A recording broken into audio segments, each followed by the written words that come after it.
Hello, I'm Brian Nickel, and today I will be covering the basic concepts of Dr. Walt Brown's hydroplate theory. I say basics, which may imply we can cover this quickly. Unfortunately, I found that brevity only leads to misunderstanding, so I'll explain in depth as much as possible to ensure the basics are not simply covered, but that the foundational supporting evidence and science is understood. To understand the theory, we will need to cover multiple areas of study, some of which are well known by the general public, and others that may not be. First, let's cover the flood passage recorded in the Bible.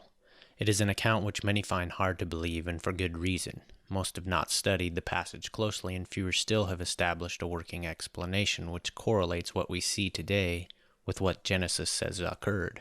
The flood seems impossible under the light of casual observation, which leads most to conclude it was not global or is pure myth.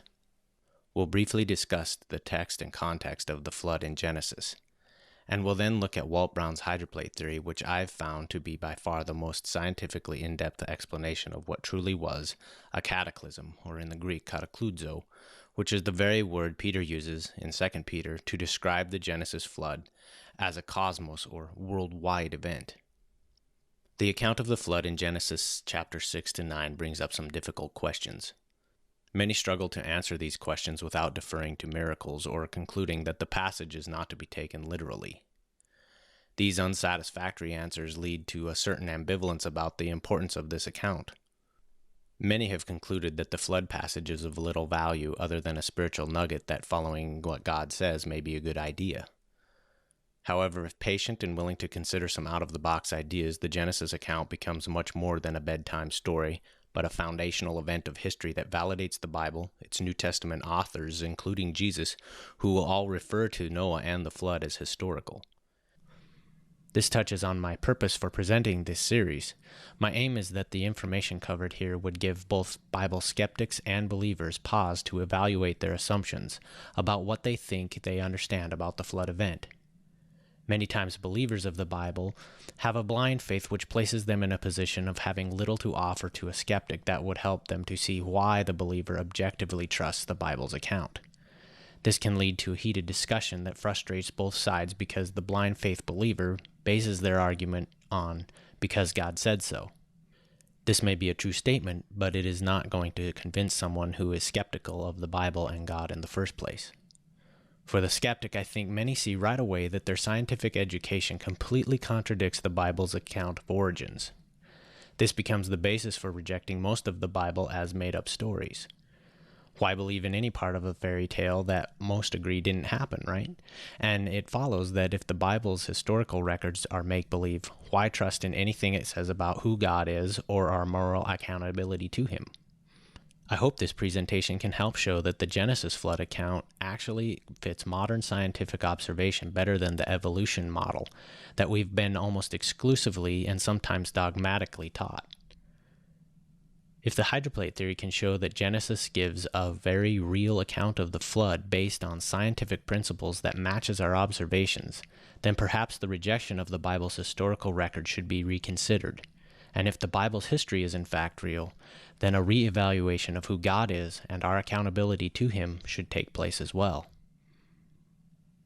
If correct, the hydroplate theory rewrites our scientific understanding of Earth, and therefore we'll spend most of our time focused on this first question. It is not easy to answer, and I find it requires time both to discuss and to digest. Many times questions have hidden assumptions. Notice this second question assumes that all the fountains of today, including Mount Everest, have always existed. Other questions seem to demand a miracle. 40 days and nights of Geshem rain or heavy downpour rain has never been observed. Either this did not happen, was a miracle, or we incorrectly assume that today's hydrodynamic cycle is the source and don't fully understand the real mechanism behind all this rain. The next two questions are more readily answered once the assumptions hidden in question number 2 are exposed. We too often assume that what we see today existed during Noah's day. Because most fail to identify assumptions, it becomes attractive to reinterpret the most natural reading of Genesis into something less than what it claims, thereby making it more believable to our minds. It is certainly much easier to reword a Bible passage than to rethink everything you have come to assume is correct.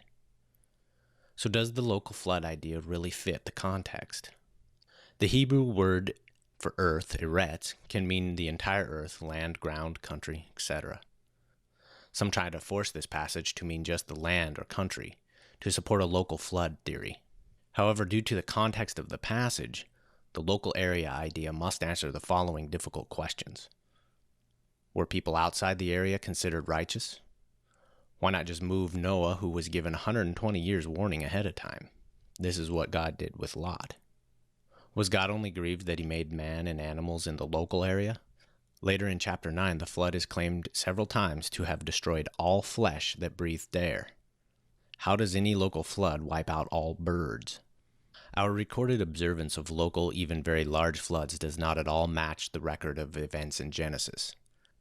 This event is the most chronologically detailed and precisely recorded year in the Bible. This is strange if the story is just to promote a moral lesson. In Genesis, the flood begins on the 17th day of the second month of Noah's 600th year. This must have been quite a day for it to be recorded so precisely. As we'll see, that was the last day those 8 people would see the earth as they knew it. The world they would see next was completely unrecognizable and harsh. It rains continuously for 40 straight days. Then the rain stopped, but the waters continued to rise for 110 more days and cover all pre-flood mountains. A question needs to be asked here, and that is, how could the water rise after the rain stopped? Any flood theory needs to explain the mechanism behind this. 5 months into the flood, the ark comes to rest on a high peak, after which water levels can be observed to be decreasing. 74 days later, lesser peaks become visible. 90 days after that, the waters have completely drained, but Noah, his family, and all animals do not leave the ark, apparently because conditions are still too unstable. Finally, 57 days later, and after 371 days on the ark, they are allowed to leave. This detail in the context of Genesis 7 and 8 is telling of something much bigger than anything being proposed by any of the local flood theories, which all fail to fit this detailed chronological record of dated events. The constant rain is never explained by local flood theories. The Hebrew word geshem describes heavy rain. All local floods being proposed would have distant mountains clearly visible throughout the entire episode. No local theories explain 150 days of rising waters. No local theory mechanisms support a 304-day flood period, nor do they explain why the land would have been so unstable that Noah would not have been allowed to leave the ark for 57 days after the land looked dry. Even the trendy Mesopotamian and Black Sea local flood theories fail miserably to fit the Genesis account. At some point, just to be thorough, we should ask ourselves, is it valid to change and twist a record because it is hard for us to imagine or explain its details? Sometimes it is difficult to see alternative possibilities when we have been told what to think instead of how to think critically. Let's begin to answer the 5th question. Where did the floodwaters go? Realize our oceans today cover 70% of Earth's surface, and the average basin depth is 12,000 feet. So the volume of water we have right now is plenty to cover Earth's surface. In fact, 10 times more water is on Earth's surface than there is land above sea level. In fact, if the mountains and continents of Earth were bulldozed so Earth was flat, the volume of water in today's oceans would cover the entire Earth to a depth of approximately 9,000 feet. So while huge post-flood chains like the Andes, Rockies, Alps, and Himalayas did not exist, smaller mountains up to 9,000 feet could have existed and have been easily covered during the flood. So the problem is not that we don't know where the water from the flood went, because we can see it from any beach in the world right now. Understanding this then begins to answer question 4, where did all the water come from? Answering this will take much of our time. Explaining how the water ended up in today's ocean basins will take even more time, so we will have to be patient. Why do we assume that all the water on the surface now has always been on the surface? The problem is when we assume that everything we see now has always been that way. This fallback uniformitarian assumption is ingrained in our education system, but it is not always a correct assumption. I'd encourage you to research the life work of Harlan Bretz for a small-scale example of what happens when too many assume they are right simply because popular opinion is so entrenched. When someone asks how Mount Everest could have been covered by the flood, ask them why they assume Everest and all other mountain ranges for that matter were present at the time. Hydroplate theory makes few assumptions, but if you take time to understand it, you'll see it provides excellent answers to these and dozens of other questions. This is a cross-section of Earth's present state. No one has ever dug down to see this, and you'll see why we can't dig to the center of the Earth later. However, we know this layout exists by timing seismic waves from earthquakes as they travel through the Earth. Sound travels at different speeds through solid materials than liquids, and this is the rough picture of what is down there. There is a thin crust which sits on top of an 1,800-mile thick solid mantle. Then there is a very dense molten outer core that surrounds the mostly iron-nickel inner core. The liquid of the outer core is twice the density of the rocky mantle. Zooming in on a cross-section of the surface near the edge of a continent, we would see the following. Continents are made primarily of granitic materials. The granite continents rest on the mantle. The Mohorovicic discontinuity, or MOHO, is a boundary line between the crust and the mantle. Seismic waves travel much faster below the MOHO than above, for reasons that we will soon discover. Most of the surface of all continents are covered with sedimentary rock that averages about a mile thick. Sedimentary rocks are made up of finely ground bits of crystalline rock, like granite or basalt, that have been cemented together by a cementing agent like calcium carbonate.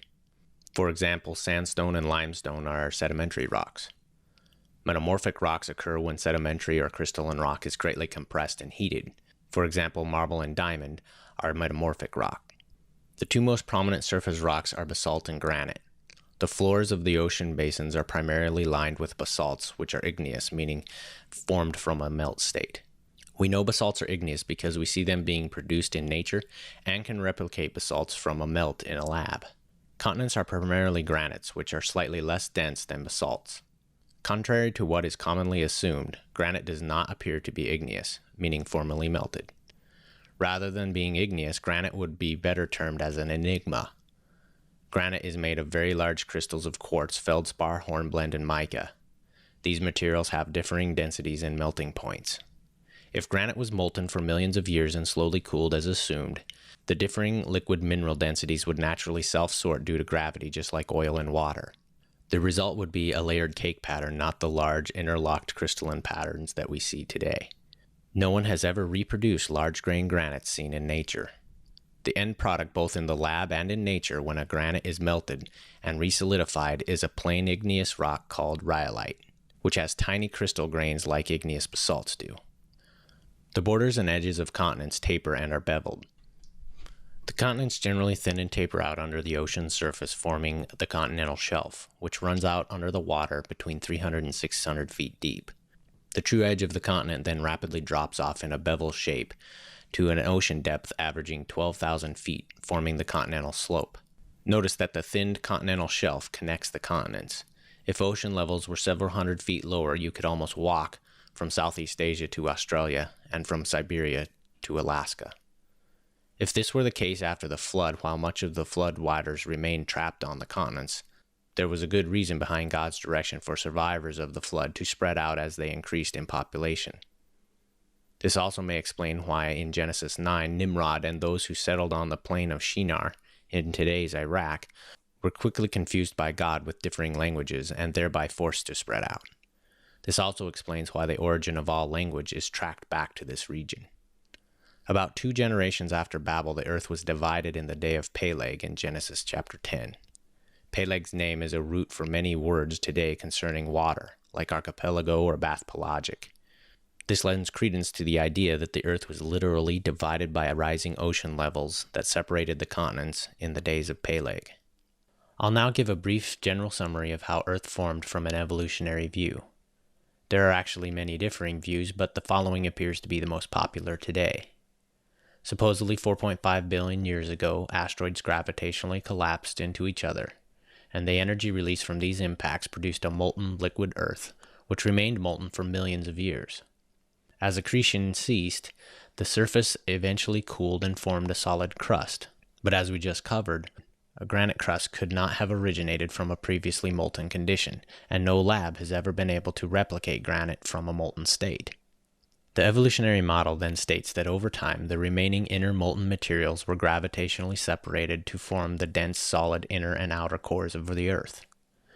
Note that any thermal analysis accounting for all realistic forms of heat generation and heat transfer predicts that the sphere of Earth should have completely solidified by now if it is actually 4.5 billion years old. This is one of many observations which strongly indicate the upper limit of Earth's age is much younger than assumed when relying on radiometric ratios. To further investigate the fundamental problems with radiometric dating, please refer to my other video titled Hydroplate Theory: The Origin of Earth's Radioactivity. Evolutionary theory of the Earth's origin assumes that the Earth remained in a molten state for around 200 million years. Naturally, any water brought by asteroids would rise to the surface and evaporate long before the Earth's crust solidified. A runaway greenhouse would have followed, trapping solar heat in the humid atmosphere and making life on Earth impossible forever. According to some evolutionists, millions of years after surface solidification, comets bombarded the Earth, depositing even more water on its surface.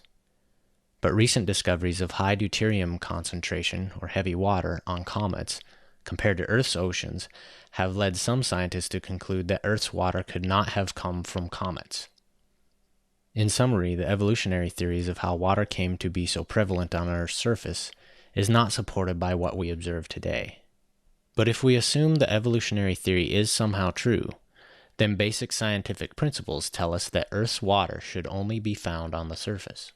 What is surprising from this evolutionary view is that there are unexpectedly large amounts of water trapped at depths far deeper than surface water could ever seep.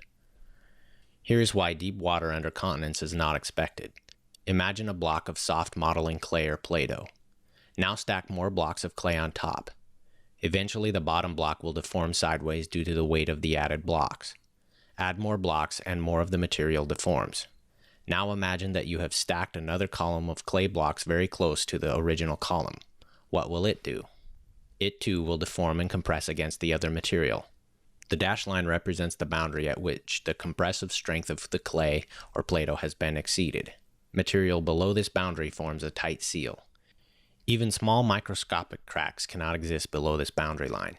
Take notice that gravity is the causal source of this condition. Even if surface water is poured into the gap or crack, it cannot seep below the boundary line. For clay or Play-Doh, this boundary may be only a few feet from the surface. You've likely seen a similar scenario after making stovetop pudding or cheesecake, after it cools in the refrigerator overnight. The semi-solid separates or cracks at the surface as it cools, but the crack is not very deep because the weight of the material slumps and closes the crack at a certain depth. Rock like granite has good compressive strength and can support a crack of up to 5 miles depth, but no deeper. In summary, assuming the evolution scenario, water from asteroids and comets collected on the surface before crust solidification, since granite's max compressive strength is approximately 23,000 pounds per square inch. No significant continental water would be expected below 5 miles depth. However, it is well known that deep water exists much deeper than this. Germany's KTB dig and Russia's Kola dig are the deepest man-made holes in Earth's crystalline continental granite. The goal of these digs was to reach the Earth's mantle rock, but neither succeeded. Both holes reached depths well below the 5-mile boundary of granite's max compressive strength. Both holes encountered unexpectedly extreme heat as depth increased. Even more surprisingly, they both struck saltwater-filled interconnected fractures in the granite. More recently, using conductivity measurements, a mile-thick layer of saltwater-filled sediments has been reported 10 miles under the Tibetan Plateau. In fact, deep saltwater appears to be a common trait under all continents. Hydroplate theory asks the question, if evolution theory does not predict deep water, then how else did the water get so deep under all the continents?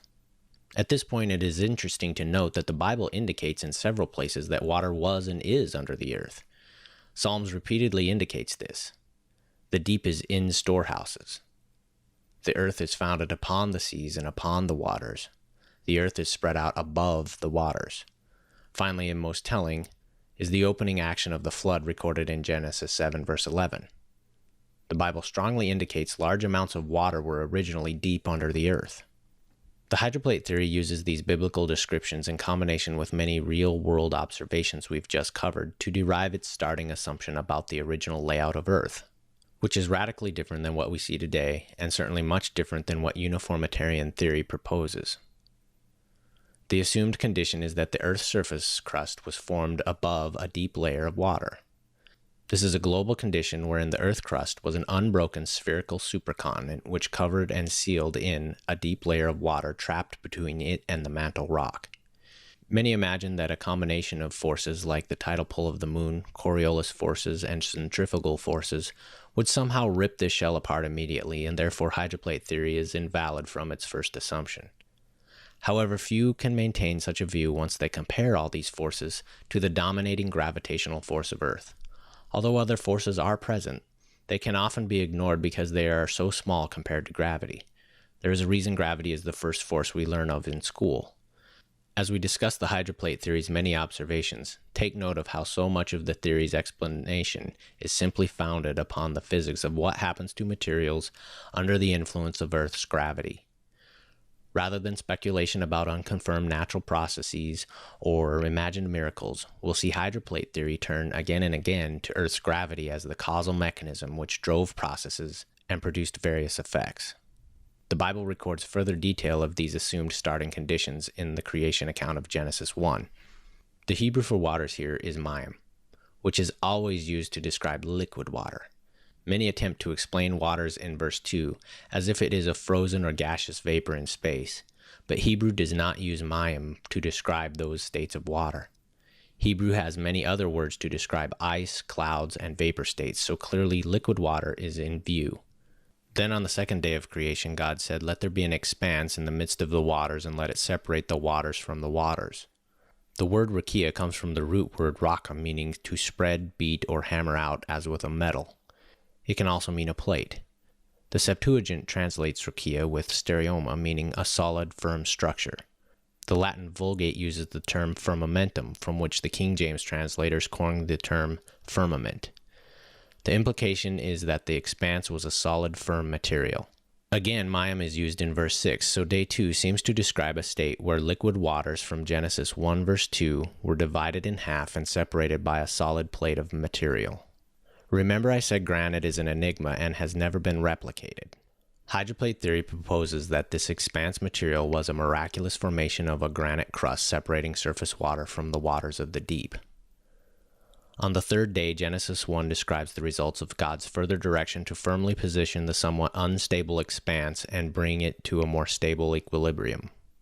Hydroplate theory proposes that the granite expanse was deformed at many points around the Earth, which settled into the solid mantle foundation below. Naturally, the thicker and denser portions of the crust would sink to the solid mantle foundation, but because the volume of water trapped below the crust was fixed, the lighter and less dense portions of the crust had to rise out of the water. This is exactly what Genesis 1 verse 9 describes when God says, "Let the dry land appear." The deformations raised the topography at the surface for dry land, and the depressions gathered surface waters, producing small seas. Again, Psalm seems to add further description that matches with this concept. Psalm 75:3, "It is I who have firmly set its pillars." Remember Psalm 33:7 said that God laid up the deep in storehouses. It is important to note that the pillars themselves did not support the entire weight of the crust. Most of the weight was supported by the pressurized water of the deep. With much of the water trapped under the crust, Earth would have had much more available landmass with many small shallow seas dotting the surface. Mountains would have been smaller than today. Hydroplate theory figures that approximately half of the water in today's oceans started out under the granite shelf, forming one giant supercontinent all around the globe. This estimate of the volume of water under the crust is based on the concentration of salt in the oceans today compared to what was found in the Bavarian KTP dig hole. In addition, water found in comets contains around twice the deuterium concentration that is in the oceans. The estimate also assumes that pre-flood seas were fresh water, which after the flood mixed about equal parts with this super salty deuterium-rich subterranean water, diluting it to the levels measured in the oceans today. I will describe more about the most likely origin of comets later, so hold on to this info, as I'm sure at this point it seems strange that water and comets would have anything to do with the flood or with the Earth. Hydroplate does not place an upper bound on the original volume of water in the chamber because there are some unknowns that have a large effect on the final answer. Today we know there are large amounts of water trapped deep in the porous Mohorovičić boundary layers, but we don't know by volume how much is down there. We also don't know how much water escaped Earth's atmosphere during the flood. Both of these unknown variables would add to the volume estimate based on the above concentrations of deuterium and salt. So for now, we'll just say the deep, or the Great Deep as referred to in Genesis 7:11, was a global interconnected subcrustal ocean chamber that was at least 0.9 miles deep at the time of the flood. Based on observations of current size and thickness of continents, hydroplate theory proposes that the original granite plate was 60 miles thick. If you've read prior editions of the theory, you'll notice that this is increased from initial estimates of 10 miles thickness. This change was arrived at after carefully considering the implications of several rather recent discoveries. Most recently in New Zealand, researchers have used explosives to generate specific short wavelength seismic waves to produce the clearest picture of what they believe to be a subducting plate. They are puzzled, however, because almost 50 miles down, a 6-mile thick channel containing melted rock and/or water has also been identified. This is not at all what popular plate tectonic theory predicts. For hydroplate theory, these discoveries are exciting because they are consistent with how a collapsed water-permeated subterranean chamber would be expected to reflect these seismic waves. The much slower wave velocities measured in the channel indicate magma and/or water trapped within the chamber's roof and floor. We will soon cover in detail how hydroplate theory explains these findings using cause-to-effect reasoning. This is the first strong evidence that the granite crust was in fact much thicker than previous estimates. Corroborating this is the growing body of evidence that trans-Neptunian objects, or TNOs, are most likely from Earth as well. We'll discuss this further later on. For now, we'll continue discussing the assumed initial pre-flood conditions. Remember, no cracks can exist in granite below 5 miles. So the perfect seal conditions we just reviewed existed to keep the surface waters from seeping down and, more importantly, the subsurface waters of the deep from pushing up through the granite. These are the basic starting assumptions of the hydroplate theory. From here, the theory uses only laws of physics to explain cause to effect, which we'll see provides reasonable and straightforward explanation of Earth's surface features today. This is a phase diagram for water. At atmospheric conditions, we see water freeze at 32 degrees Fahrenheit, 14.7 pounds per square inch pressure. As heat is added, ice melts and the temperature rises until at 212 degrees Fahrenheit, boiling produces vapor.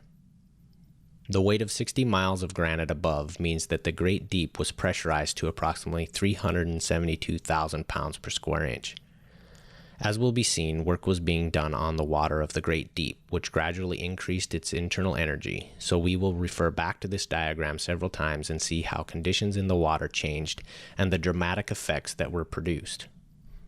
Just as the moon's gravity works to produce the ocean tides, the original granite shell would also have been worked and distorted by the moon's gravity. However, because it was a solid shell of great mass, the tidal effect on the crust was not as dramatic as with the open sea. Still, the crust would have deformed into a slight egg shape toward the moon. Obviously, the graphic has been exaggerated so we can see the distortions, and I've simplified the pillars to only 4 dark brown shapes, where the granite was pressed into the solid mantle. In reality, the global surface area of the relatively thin 60-mile crust would have allowed it to form pillars at thousands of locations. Twice a day the shell would have deformed, so the trapped waters of the deep were continually being pumped through the subterranean chamber at high pressure. This work added energy in the form of heat to the waters under the crust. At the same time, each pillar experienced tension, compression, and shear loads twice a day. Friction from these cyclic loads slowly heated the pillars as well. To get an idea of how these forces produced heat, bend a steel wire or a paper clip back and forth several times, then touch it at the bend. Now imagine how much heat would be generated at the extreme pressures in rock 60 miles deep. As tidal pumping continued, the pressure and temperature in the subterranean chamber increased. Eventually, liquid water changed phase into a state known as supercritical water. The hydroplate theory is not the first to recognize the possibility of a supercontinent. We all learned about Edward Bullard's Pangea concept in high school. Few of us were encouraged to look at it critically, however. For example, what happened to half of Mexico and Central America? And what forces rotated North America clockwise, while South America was rotated counterclockwise? We also probably did not catch the fact that Africa's area is actually 35% larger than we were shown in the books. That's right, Africa had to be scaled down by about 35% to make it fit the picture. In fact, Africa and Europe fit poorly with the Americas when positioned in 3D on a globe, especially when you include the continental shelves that extend under the oceans and do not allow removal of materials as needed in order to force a fit. There is another feature on the globe that fits these coastlines much better. One of the key observations Walt Brown has made is that with an actual 3D globe, the coastlines of all four continents fit very well with the mid-oceanic ridge. Discovered in the 1950s, the ridge, which wraps around the Earth like the seam of a baseball, is the longest mountain chain at 46,000 miles length. The fact that this is almost entirely covered by water is not the only trait that sets it apart from today's continental surface mountains. As we'll soon see, the mid-oceanic ridge is a scar in Earth's mantle left over from the flood, which roughly traces the path of the crack that opened up in the granite shell. Surface mountains appear to be the result of compressed materials that have been piled up. This makes sense. Push compressed material together and it piles up. But the mountains of the mid-oceanic ridge are uniquely different than surface mountains. Tensile fractures show that the material has been pulled apart in two perpendicular directions. This is counterintuitive. How do you build a mountain chain by pulling material apart, in two directions no less? Hydroplate theory explains the unique conditions that produced this strange global geologic feature. We will discuss how this happened later, but first let's continue to investigate the nature of supercritical fluids, since it is key to understanding and grasping the magnitude and direction of energy released during the flood.